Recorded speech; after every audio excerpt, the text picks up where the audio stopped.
Good afternoon, everyone. My name is John Isaacs. I'm the Vice President of Government Affairs for the Portland Business Alliance, Greater Portland's Chamber of Commerce. Thank you for joining us this afternoon for our second election Q&A event of the season. We're so glad we can continue to be a resource by bringing our community together online for important conversations like this. We encourage you to continue to be safe, stay home, and stay healthy. Thank you to our members working in essential roles on the front line of this outbreak. Also, thanks to many of our members who have answered the call to help support our community in countless ways. The Portland Business Alliance is here to be a resource for our community. Visit portlandalliance.com/COVID-19 for the latest business and public health resources, and follow us on social media for updates. A recording of this presentation and links for all the resources mentioned will be available on our website later today. This afternoon, we are holding a discussion with candidates who are running for Portland City Council Commissioner, position number 4. With ballots now out, folks are voting, and the May 19th primary is exactly 2 weeks away. We're excited to be providing this opportunity for our community to hear from those who are running for this City Council position. Today, we'll discuss topics such as rebuilding and economic recovery, transportation, COVID-19 outbreak, and what these candidates hope to do to foster public-private partnerships, and ways they plan to keep Portland a thriving and affordable city for all those who live and work here. With that, I would like to welcome each of our candidates by name: Sam Adams, Keith Wilson, Mingus Maps, and Commissioner Chloe Daly. Thank you so much to each of you for joining us today. We'll start with introductions, and then we'll move on to topical questions. Each candidate will have 2 minutes to introduce themselves, and then we'll move on to the topical questions. So we're going to start with Sam Adams. Please start by telling us about yourself and why you are running for Portland City Council. If elected, what would be your top priorities in the seat? Well, Sam Adams, thanks for the opportunity to participate in this forum. We're not only fighting for our health in this pandemic, we're also fighting for our economic life, our economic vitality, with our businesses and our workers impacted economically like never before, perhaps worst that it's been in 100 years. What I hope to talk about in more detail is the need for the city to maximize its local actions to prevent economic damage from being needlessly worse. And that means fast-tracking projects that are already funded in the next 5 years and fast-tracking them up to get done in the next 2 years when jobs are needed most. It means cutting the budgets of the city, not in a silo, not in a room by yourself in City Hall while TriMet is busy cutting its budget across town. There needs to be coordination among each service area around what is cut and what is saved. And finally, we need to go after the administrative costs, the middle management expenses in the city, not because they're not worthy. It's just that in this particular time, resources need to be out in the community now more than ever than inside City Hall. So safety net for those that don't get unemployment insurance or federal assistance, business assistance for those businesses that can really make it but need a bridge. Those are the kinds of ideas that I have tested when I helped lead the city through the last recession, where we went from one of the hardest hit cities economically to one of the strongest local recoveries in the United States.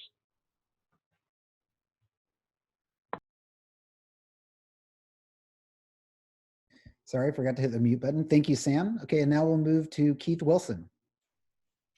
Hello, everybody. Thank you, John. Thank you, Portland Business Alliance.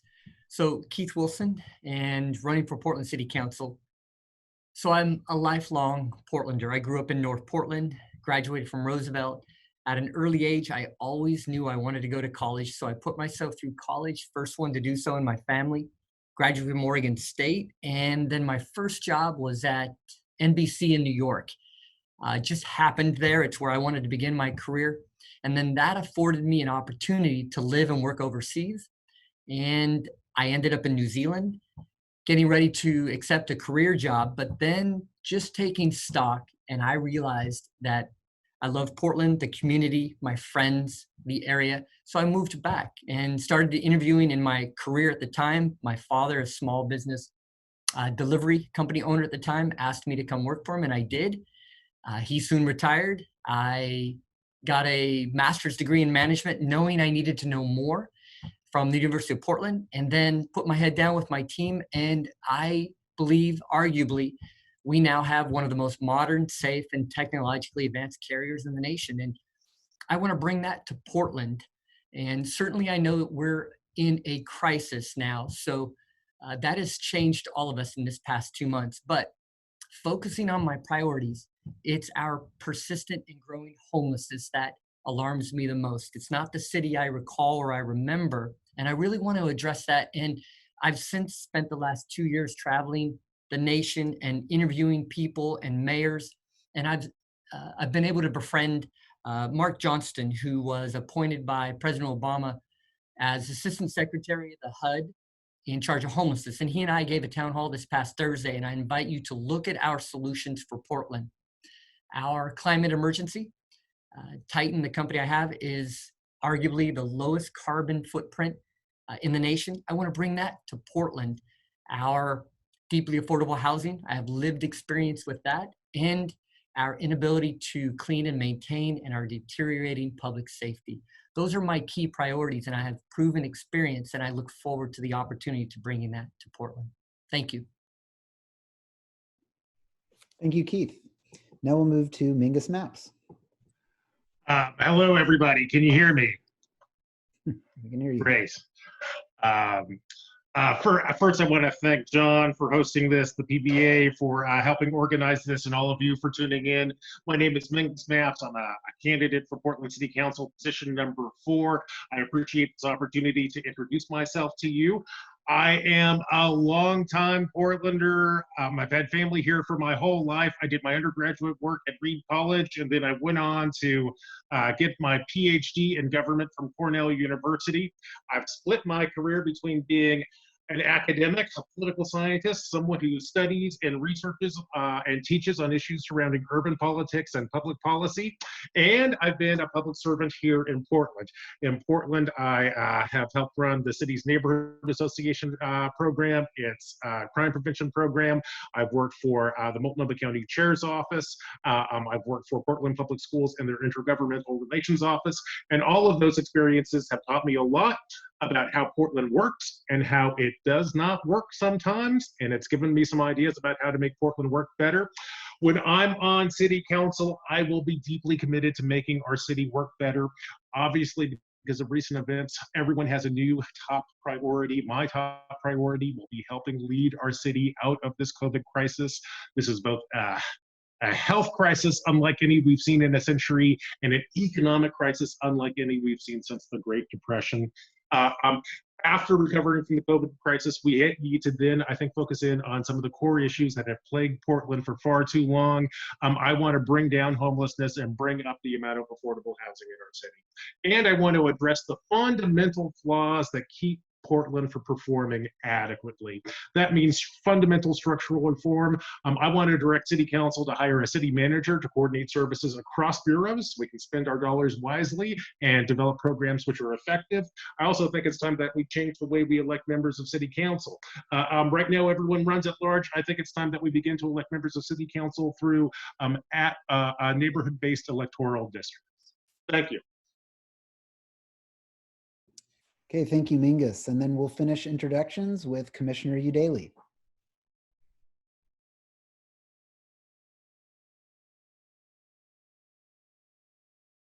Sorry about that. There you go. Oh, I've been so good at that. Good afternoon. Thanks for hosting this forum. My name is Chloe Daly. I'm running for re-election to Portland City Council position number 4. When I ran for City Council in 2016, I was a longtime small business owner, a single parent, and a cost-burden renter, struggling to keep a roof over my family's head during an unprecedented rent crisis. Within the first 30 days of taking my seat, I delivered the strongest tenant protections Portland renters have had since World War II, helping stem the tide of cost burdening and displacement across our city for the nearly 50% of Portlanders who live in renting households. Since then, I've continued to prioritize some of the most underrepresented and least well-served members of our community by centering equity in all of my work and doing that work hand in hand with the community. Together, we've strengthened tenant rights and fought displacement, defended immigrant and refugee communities, expanded our civic engagement network, and worked to combat climate change. I've also worked closely with Portland's small business and arts and culture communities, which are among my top priorities as we move forward with developing our COVID response. I reject the seemingly foregone conclusion among some that only big businesses will survive this crisis. And I'm committed to doing everything I can to support our small business community, from reallocating the public right-of-way to support safe social distancing, to fighting for relief funding to save our performance venues. Although we haven't always agreed, most notably on tenant protections and the Portland Clean Energy Trust, I'm pleased with how my working relationship with PBA has evolved, and I'm especially grateful for our collaboration during this crisis. Thanks for having me. Okay, thank you very much. Now we'll move on to talk a little bit more about housing and homelessness. Each year, the Portland Business Alliance conducts polling of voters that we release in February.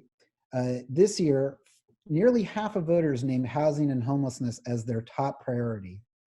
And our annual Value of Jobs economic report showed that 46% of renters throughout the region, including 60% in East Multnomah County, of households are cost burdened, meaning they spend 40% or more of their monthly income on their housing costs.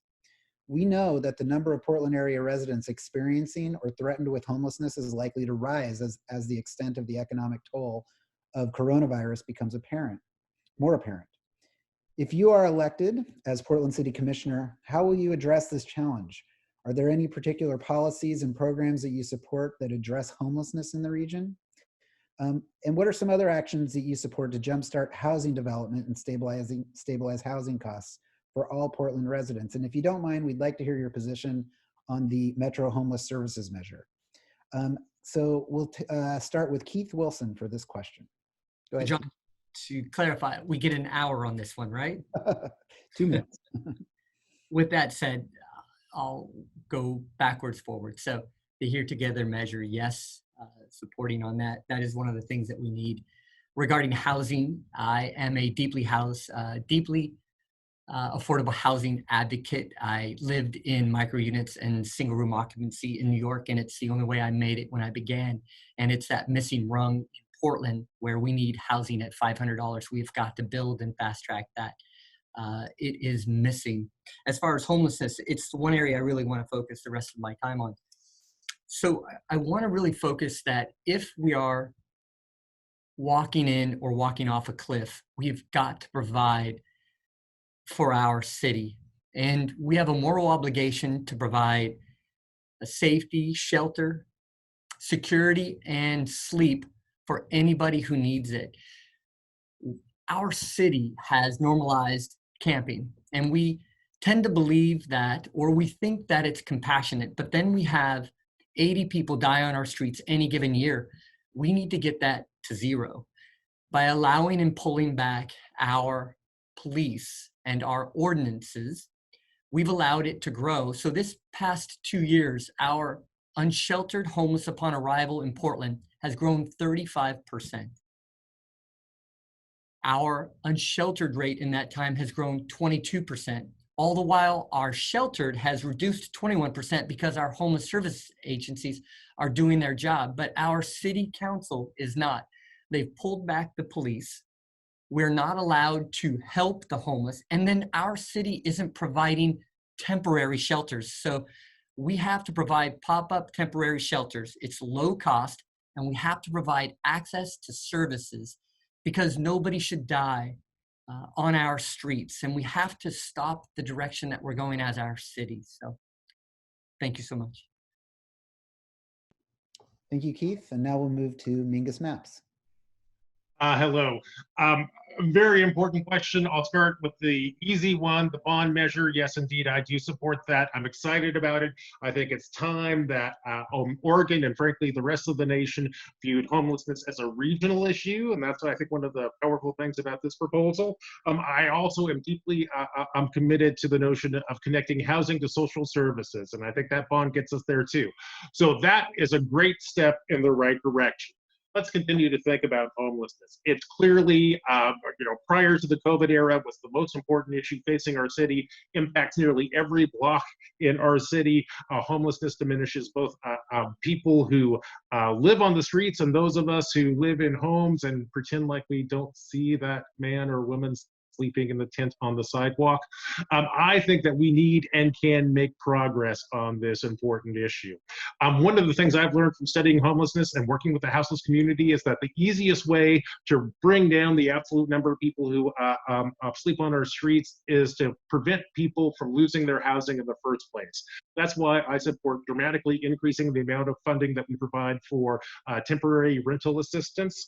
I also think that we need to embrace strategies which connect housing to social services so that people not only get into very affordable housing, but when they do, they not only get a key, but they also get a doctor's appointment, which helps stabilize them. I think that's going to be particularly important as we try to focus in on helping our chronic houseless community. I also want to remind Portlanders, and I think we should do this anytime we talk about houselessness issues, is that being houseless is not a crime. You know, it's a condition which is a product of mental health and the economy. I want to get our police bureau out of the business of being our first responders on homelessness issues. And I think that we can solve homelessness by building more affordable housing. And I'm really excited about that. Some of the things that I think we can do here is to direct the city to get out of the way of people who are trying to bring affordable housing to our city. We can do that by hiring a city manager to coordinate services across different bureaus. I also want to speed up the inspection process and the permitting process for affordable housing. Okay, thank you, Mingus. Now we'll move to Commissioner Daly. Thank you. Yeah, this is a big question to answer in 2 minutes. So I'll just start by saying that this housing crisis isn't a Portland problem. It's not an Oregon problem. It's a national crisis. And it's a result of our failure to treat housing as a human right and our failure as a country to deeply invest in affordable housing. With that, I want to be honest, we can't solve our housing crisis alone. The regional measure is a great first step. One of the challenging realities of our situation, although we have, I believe, doubled our investment in homeless services over the last few years, Multnomah County has become the de facto service provider for the whole region. And although I strongly believe that anyone who is here belongs to us and deserves our help, we really desperately need our neighbors to build up their capacity to serve their community members in their respective communities. So of course, I do support and have endorsed the Metro Homeless Services measure. As I mentioned before, I've passed landmark tenant protections, stemming the tide of cost burdening displacement and homelessness through preventing rent gouging and eliminating no-cause evictions, which is now a state rule, is essential to our overall strategy to address this crisis, considering nearly half of Portlanders are renters. I advocated for the implementation of our current eviction moratorium. I authored Portland City Council's call for rent and mortgage forgiveness for the duration of the crisis. And I've been working with community advocates to advance the tenant opportunity to purchase program, which is really the first big kind of progressive policy solution I have to offer in our efforts to mitigate displacement, development-driven displacement. And I've also been working with community advocates and private industry to develop a loan product that would make developing ADUs more accessible for tens of thousands of Portland homeowners who currently won't be able to benefit from residential infill policy that is expected to move forward later this year. I don't know where I am with time. I'll just leave it at that. Is there a timer I can see, or? Each of you should get a note in the chat when you're close to your 2-minute limit. So thank you so much to all of you for doing your best to follow that. We know it's tough, so thank you. Thank you for that answer, Commissioner. Now I'll move on to you, Sam Adams. In 2015, the City Council passed an order calling houselessness and affordable housing an emergency, but they haven't organized themselves to act like one. Named for me the houselessness coordinator for the City of Portland, someone who can make sure that the city government is a good partner with the county through the Joint Office of Houseless Services. It's a trick question. The city doesn't have one. What day of the week do the city bureaus, those that have responsibility or should have responsibility for planning, for responding, for looking for sustainable sort of systematic solutions to this issue? What day does that group meet in the City of Portland? It doesn't. This needs to change. Better use of the existing resources that the city is devoting to this is absolutely essential to getting a handle on this. On the affordable housing side, we've been in, again, this emergency order, yet it's taken over 3 years for the city to finally spend the Portland Housing Bond resources. And it's been years since Metro Housing Bond was passed, and yet there doesn't appear to be any sort of progress on that. And more than just spending voter-initiated worthy projects, and I also support the regional bond, the regional measure for social services, more than just spending what has been approved by voters and energized and propelled by advocates, the city council should be coming up with a housing strategy. It should be coming up with other resources that can be used to bring to bear on this, the affordable housing issue. The fact of the matter is, by rough calculations, we're going to need to build, and this will be changed because of COVID, but we'll need to build to make up for the gap in housing supply, about 23,000 units of housing over 10 years and attract $16 to $18 billion in private capital just to try to keep the cost down on housing. Maybe things will go down a little bit with COVID, but there's a good chance they'll pop right up. The fact that the city has not addressed this with any kind, the housing supply with the kind of urgency that it deserves, is something that I intend to change. I would like to be appointed the commissioner in charge of houselessness and affordable housing to help move progress forward. Okay, thank you to all of you, and thank you to all of you for your support for Measure 26-210, the Homeless Services Measure. Portland Business Alliance endorses the measure and encourages all to vote yes on Measure 26-210. So thank you all for supporting that. Now we're going to move on to talk about economic recovery, and we'll start this question with Mingus Maps. As Oregon responds to the COVID-19 outbreak and efforts to continue flattening the curve, a major impact has been the significant downturn of the economy. As you likely already know, both small businesses and businesses of color have been disproportionately impacted by this downturn, and supportive resources are exhausted within minutes of opening. What are some ways the Portland City Council can support small businesses during and after this crisis? Are there programs already in place or in development that you would advocate for if elected to the council?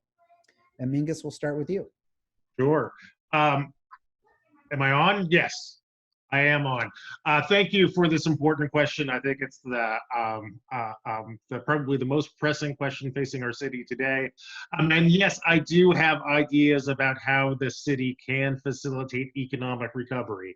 In the midst of the COVID crisis, I want to make sure that we protect public safety, maintain our basic services, and are a catalyst for economic recovery. I think that we have a great infrastructure to bring our city back. One of the things that we need to remember is that we are not going back to the old economy. This is a moment where we need to move to invent a new economy for the post-COVID era. I think that Prosper Portland can play an important role in serving our small and medium-sized business community as they try to reinvent themselves for this new economy. I think Travel Portland should play a leadership role in helping our tourism and service industries bounce back from this economic recovery. That's going to mean, reinventing how we come together at social distance.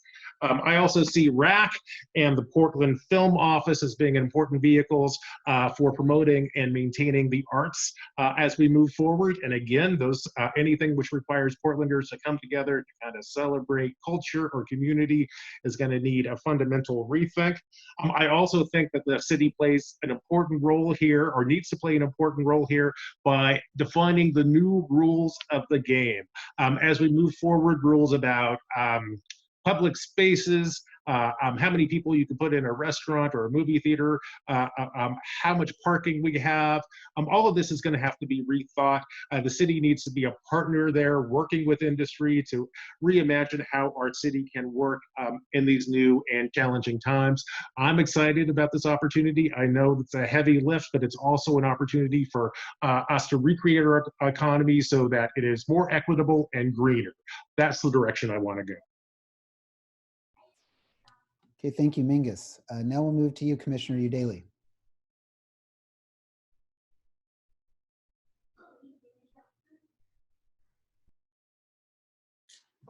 Great, thank you. Yeah, this is one of my top concerns for the COVID crisis and the recovery moving forward.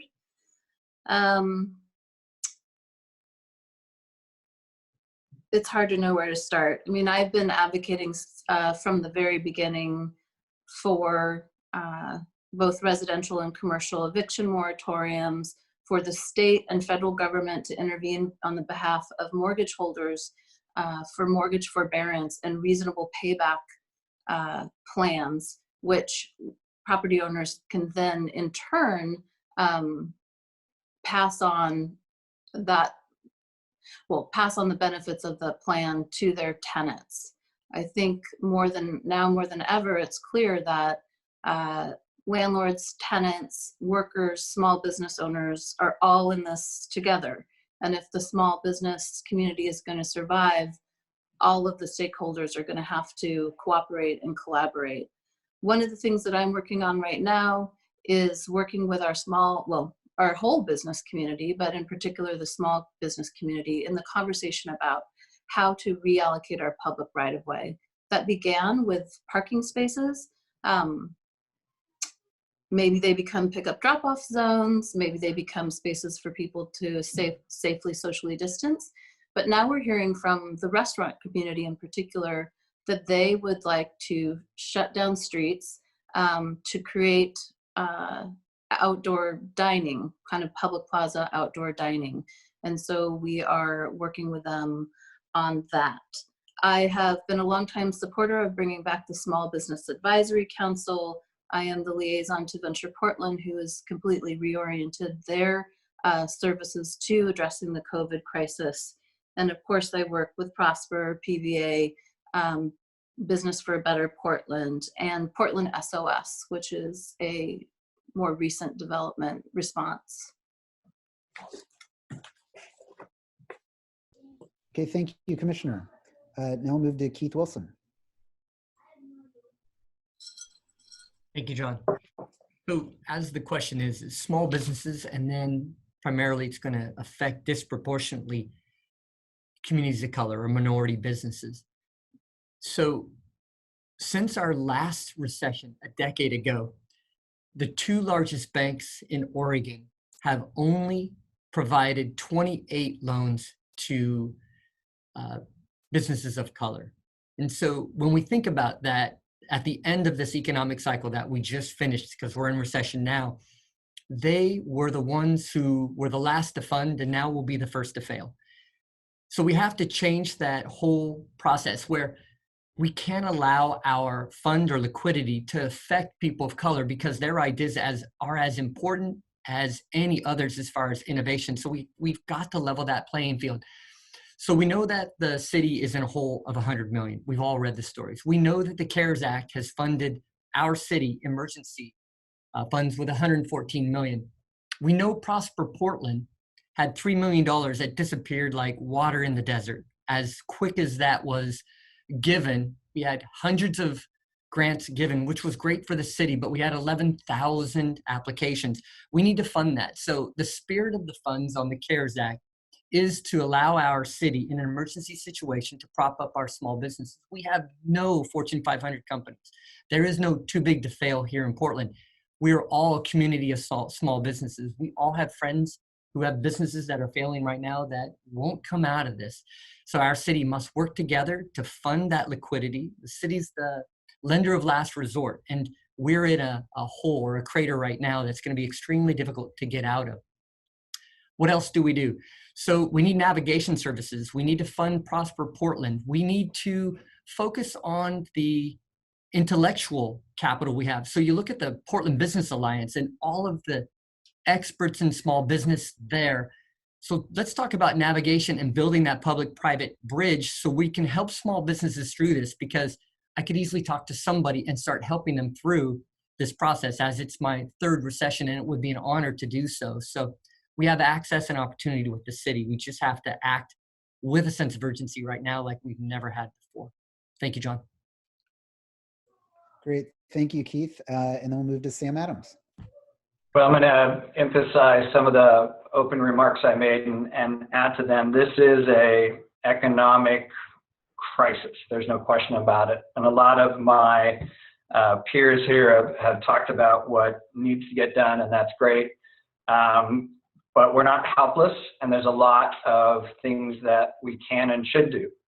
Again, we need to fast track the already paid for, city doesn't have to go into debt, projects that are in the pipeline with the city of Portland and other governments, fast track them so they're being built in the next 2 years, not the next 5 years. The jobs are needed right now.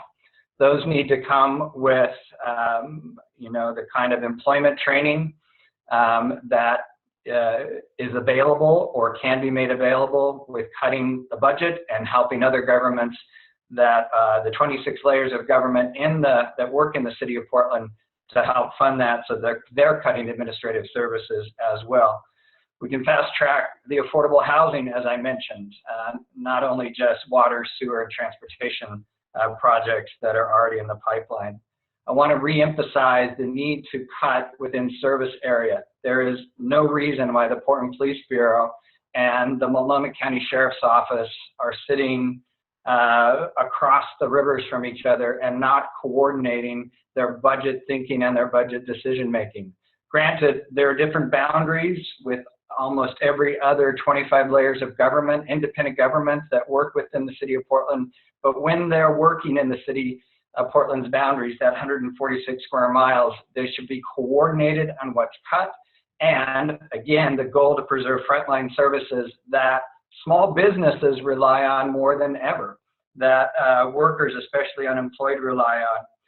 The other, so there are lots of local actions. If we cut the administrative and middle management of the city, again, valuable, but not as valuable as getting resources out the door. Right now, when I had to put together a budget in 2009, months after the Wall Street implosion, 59% of my cuts were administrative costs for the city. And we put out, over the 4 years that I was in charge of the budget, $42 million in general fund resources to help those most impacted. And that include more shelter beds, like Mingus talked about, vouchers to keep people in their homes, and new supports for small businesses like the Portland Seed Fund and the Neighborhood Improvement Network that are still going. This is the kind of hands-on sort of experience that I offer in this crazy, horrible pandemic that we're going through. Thank you. Okay, thank you. Now we're going to talk about transportation. Commissioner Daly, we're starting with you. You are the current Transportation Commissioner, and while we know it's not guaranteed that the winner of this race will continue to be the PBOT Commissioner, we want to get your thinking as if you are the current Commissioner or if one of you were to be elected and become PBOT Commissioner. Tell us how you think the Portland Bureau of Transportation is doing today, and tell us what your priorities will be for reducing congestion, continuing to improve our transportation infrastructure, and for keeping goods and people moving throughout the next decade. And we'll start with you, Commissioner. Okay, reducing congestion, improving infrastructure, and freight. Is that what? Keeping people and goods moving. All right. It's a lot to keep track of in one question. I love working with PBOT. Unlike a couple other bureaus I was assigned, which required some pretty significant reorganization, PBOT was really good to go and waiting for a champion for a lot of the good work that they had done and were prepared to advance. I'm especially proud of fixing our streets. We are wrapping up those projects this year on time and on budget, and we have achieved between 30 to 40% utilization rates of minority and women contractors. As far as improving the infrastructure, of course, I'm crossing my fingers that the gas tax passes, although we are going to see significant revenue decrease because people are not driving nearly as much as they were prior to this crisis. But we still really need that funding. The gas tax was the first dedicated revenue stream to fixing our streets. We have neglected our transportation infrastructure for decades, and the longer you let these things go, the more expensive they become. So you can pay now or you can pay a lot more later. I, earlier this year, advanced the Rose Lane project, which stands to be a transformational project for public transportation. We will have to wait and see the impacts of kind of the ongoing impacts of COVID on public transportation. But the Rose Lane project aims to get buses and streetcars unstuck from traffic and make them more viable, attractive options to more people to reduce congestion, reduce carbon emissions. We can't build more roads, but we can be a lot smarter about how we manage demand. And one of the most critical things is getting people out of single occupancy vehicles and onto transit to make room for those people and those businesses that do have to use our roadways. Okay, thank you, Commissioner. Sam Adams.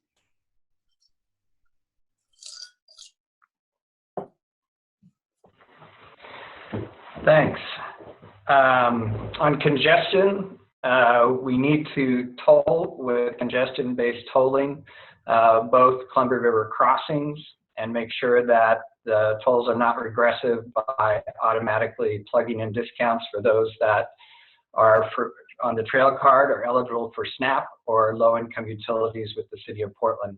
That kind of, they're electronic, this kind of approach is very common.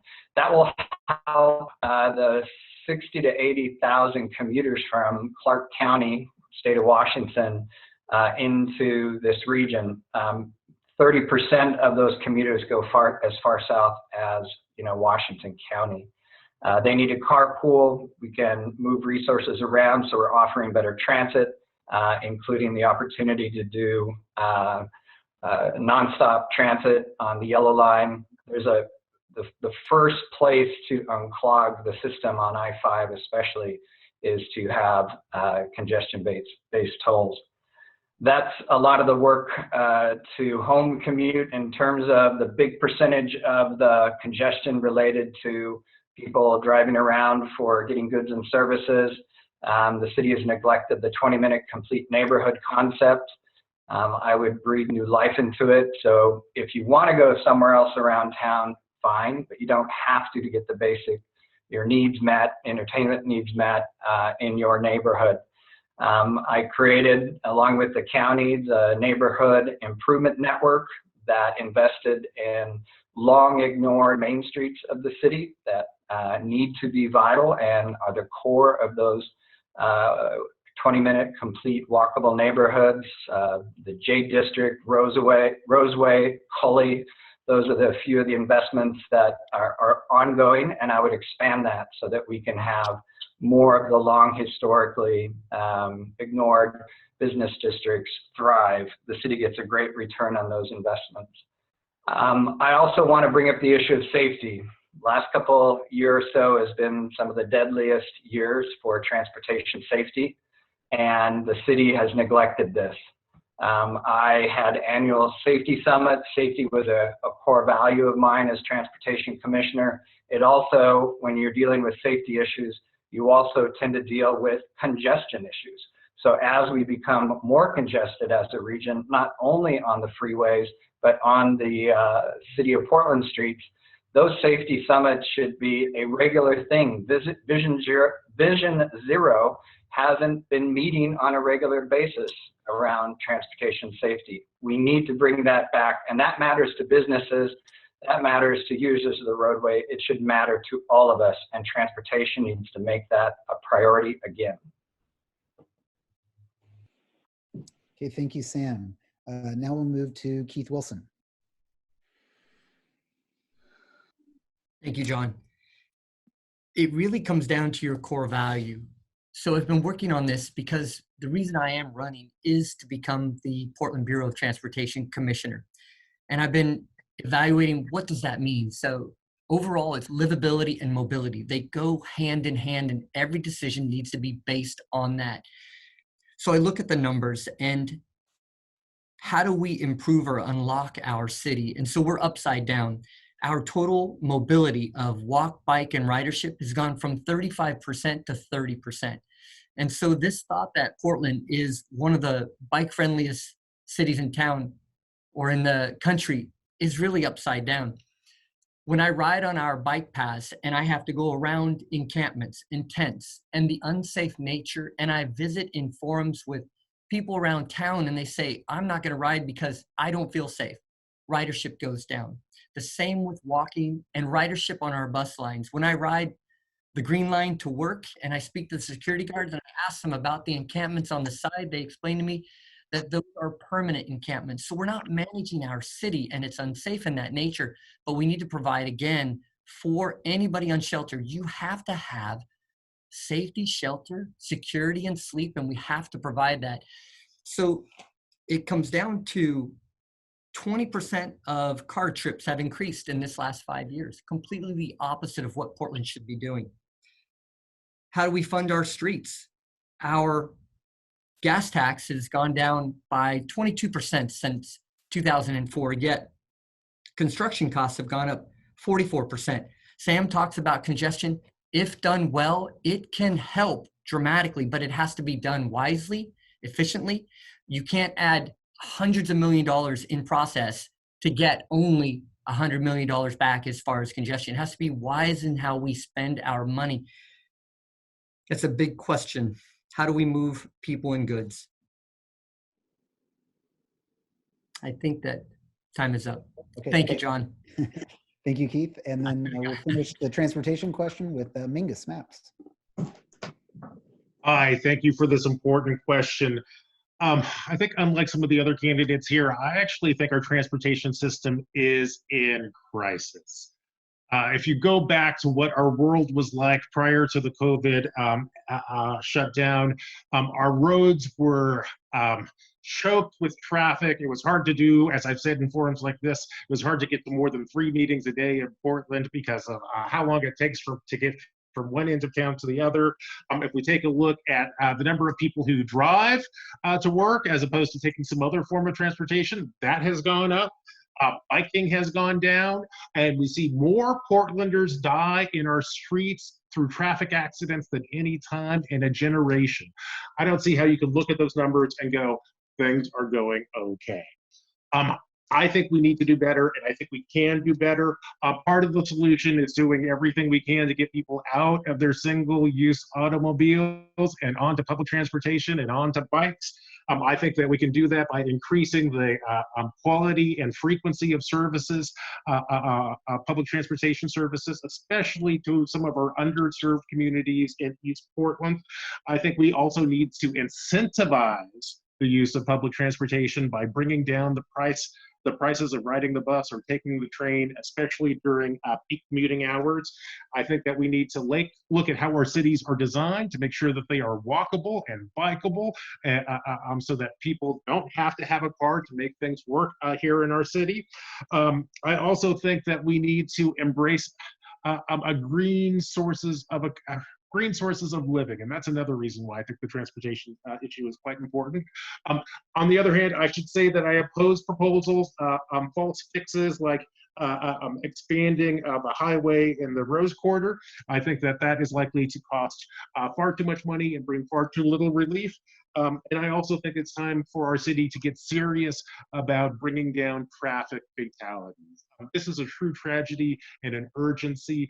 Frankly, I think one of the problems here is that Portland has gotten out of the business of enforcing our drunk driving laws. I think that on city council, I will press the police department and the mayor and the rest of my colleagues on council to take driving seriously again. We need to make sure that we don't have more Portlanders being killed on the streets. I believe that just a day or two ago, the city had to settle an unfortunate court case where a young woman got killed on Hawthorne Boulevard because of some of the neglect that the city has done. We paid that bill and that fee, and I'm glad that we did, but it's also a reminder of how much we as a city and how much we as a city have failed our residents in terms of transportation. Okay, thank you, Mingus. And then we're going to move to our last question, and this will serve as a last question and as a closing statement. And we will start here with Sam Adams again. And it's a question about leadership. Earlier this year, our community tragically lost Commissioner Nick Fish, who the Portland Business Alliance joined leaders throughout our community and state in hailing as a true public servant who often played the glue role of bringing people and stakeholders together who were often on different sides to compromise in order to make progress on important issues. What we'd like to hear from you is talk about your approach to leadership and how you will bring our community together to solve our most pressing problems if elected to city council. And again, we'll start with you, Sam Adams. Well, I do my homework and ask others to do theirs. Portland city government has an amazing set of talented people who have a lot to offer their city council. And I have always sought to empower them and challenge them in productive ways. But I also respect Portlanders' interest and desire to be involved in decision making. And I have found it to be incredibly additive to anything, any problem or any goal that I was ever working on. So you would see me in dozens and dozens and dozens of town halls around the city to get people the opportunity to vent, to ask questions, to offer their ideas as part of any major decision-making project or initiative that I was working on. I think it's fundamental, and I think it's one of the secret sauces, the level of expectations to be involved in the levels of expectations around accountability. I think that changing the form of government to mirror that of Multnomah County is what's needed, given we've grown from a big town to a medium-sized city. And so I support that. I think part of the reason that those efforts have failed in the past is because there's an exotic feel to what's on the ballot. And I think while people want change, they want certainty, some sort of form of government that's been ground truthed. And having, the chair as a executive mayor, having the CEO at the county can be the city manager, having people elected by districts, 5 is probably too small, a larger number of district-based. I think that will bring the kind of form of government and focus and stands a real chance of getting passed by voters once it's on the ballot. The city has one of the few council-adopted strategic plans of any city in the United States, the Portland Plan. It's a 1.0 effort, but needs to be brushed off and life breathed back into it so that we continue with this idea of a collectively determined set of performance goals. Where are we headed? This is a terrible crisis, but I don't want to give up on, trying to make this city more equitable, inclusive, and sustainable. I don't just want us to only recover, I want us to bound forward and really be better, closer to meeting our ideals and our potential. What I offer in this race is actually hands-on efforts, hands-on accomplishments of doing tough stuff at tough times. And I appreciate everyone who's been listening in. I appreciate the opportunity to be involved with this and would be very honored to have your vote. You can learn more at www.samadamspdx.com. Thanks. Great. Thank you, Sam. Keith Wilson. Thank you, John. So one of the reasons why I have jumped into this race is the direction that Portland is going. It is absolutely in need of leadership. And one of the things that I admired about Nick Fish in his previous leadership role is he was a collaborator. So he brought everybody in, and it actually is very similar to my leadership style. And I bring in a lot of different people. And so we have this sense that leadership is making a decision and moving forward in a unilateral sense, but it's actually the complete opposite. It is painstaking. You have to go to what's called the Gemba. If you're going to make a decision on somebody's life, you can't make that on your own. You must go talk to them. But if you do, that decision invariably with their input will always be better than the one you ever could have made on your own. And even if that decision isn't exactly perfect, if you listen, so long as that person knows that you have heard them, they will make it work. It's completely the opposite. If you try and tell others how you're going to run their life or decisions you're going to make on them, they will fight against you. And that's where the community comes in together. So form of government, I am all for it changing. My senior management team is a staff of 5. I rarely have to make a decision on my own. We always put it on the table and we always agree together. That's always been my style. It will be my style going forward. I work extremely hard. I gained a master's degree in management so I could apply it to my business. Now, I've been doing this for 20 years, but I'm still innovating every day. As the lowest carbon footprint carrier, I did that through my team or our Vision Zero. We haven't had an accident in 5 years. I've done that by having my entire team involved, every one of my drivers, every one of my managers. We work on these things together. So it's not really me who's going to lead Portland. It's actually the community. And when you involve everybody, it is intoxicating because the only way we're going to resolve our troubles, our problem, our crisis in Portland is together. And so that's what really I want to bring the city together to move us forward together. Thank you, John. Thank you to the PBA for this opportunity. Very much appreciated. Thank you, Keith. Now we'll move to Mingus Maps.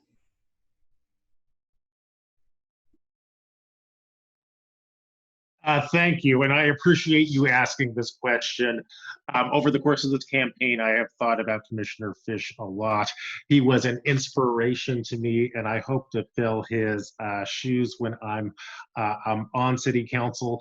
Like Nick, I believe I am a good listener. I'm an historian. I'm a happy warrior, and I love Portland.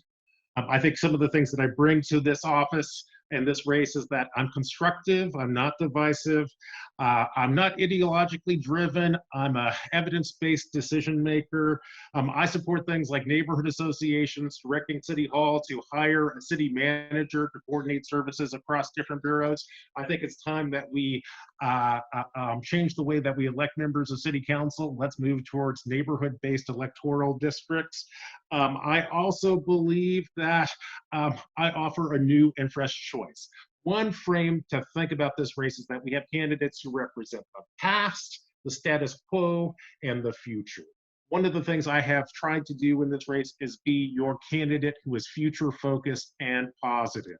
I think Portland's best days are ahead. I'm in this race for all the right reasons. You know, my ultimate goal for my tenure on council is to help improve our city, reinvent the way our government and our economy work so it's fairer and greener. I hope that when I retire from city council, we can hand over a city to our kids that we can be proud of and that our kids will love. If this is the kind of leadership that you like, I hope that I can count on your vote on election day. Your ballot is probably waiting for you over on the kitchen counter. And I want to remind you, it's not too late to donate to our campaign. You can go to mengusmaps.com and look for the donate button. We would love to have your support. Thank you very much, everybody, and stay safe. Thank you, Mingus. And now we'll wrap up with Commissioner Daly. Thank you, John. Well, Commissioner Fish was a dear friend and close ally and mentor for me on City Council. And he was the glue and the historian, and I affectionately call him the council's middle child, because he was always trying to mediate between us and find common ground. And he's deeply missed.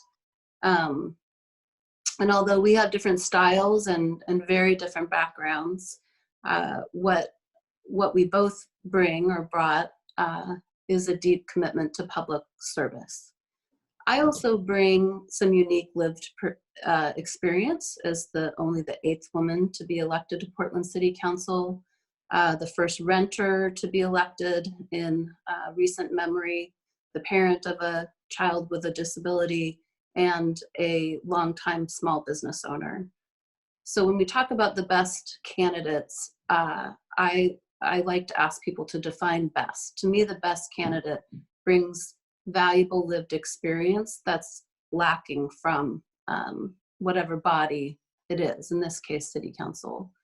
I also bring a disability perspective, a universal design perspective to my policy making, which is something from the disability world. Universal design simply aims to create streets, consumer products, what have you, that are accessible to the widest range of users.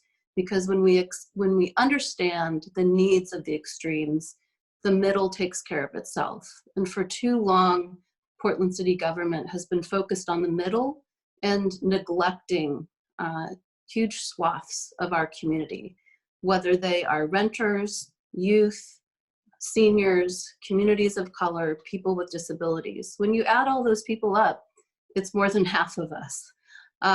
So my style is to reach out to those historically underrepresented and underserved communities and develop policy hand in hand with them, so that I make sure that I understand the unique needs and challenges of people who aren't being well served, so we can deliver policies that don't have unintended consequences, that don't have disparate impacts.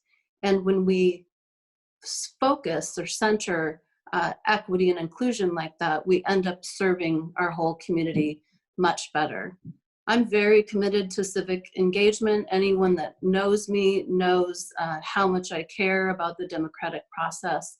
And that's why one of my priorities during this crisis is to launch an online civic engagement platform that will allow any Portlander to engage with the city, as well as pitch their own ideas online, while most of us are at home and the only way we're staying connected is online. And I'm also working on closing the digital divide, because I recognize there are thousands of Portlanders who are extremely isolated without access to internet. I have demonstrated time and time again my commitment to engagement and equity. And I encourage you to visit votechloe.com to read more about my accomplishments and my plans moving forward. Thanks for having us today. Hey, John. Yes. Hey, I just wanted to announce I've got a town hall on Thursday night with Miss Commissioner Stagman regarding the climate. And so just if you could go to the website if you want to focus on the climate emergency. So thank you for that, John. Okay. Thank you, Keith. Thank you, all of you, for those great closing statements. We are at time. I want to thank each of you for your insight. Keith Wilson, Commissioner Daly, Sam Adams, Mingus Maps. I'll just say I feel like our community is very lucky to have such an outstanding group of leaders vying to serve our community on the City Council. Thank you so much for running and for serving our community. As we mentioned at the beginning, we will continue to share updates with you at portlandalliance.com/COVID-19. Remember to vote. I got my visual aid. Here's my ballot filled out and ready to be dropped off or mailed back. So remember to get your ballots in the next 2 weeks. And thank you to everyone for joining. Stay healthy and stay safe. Take care, everyone.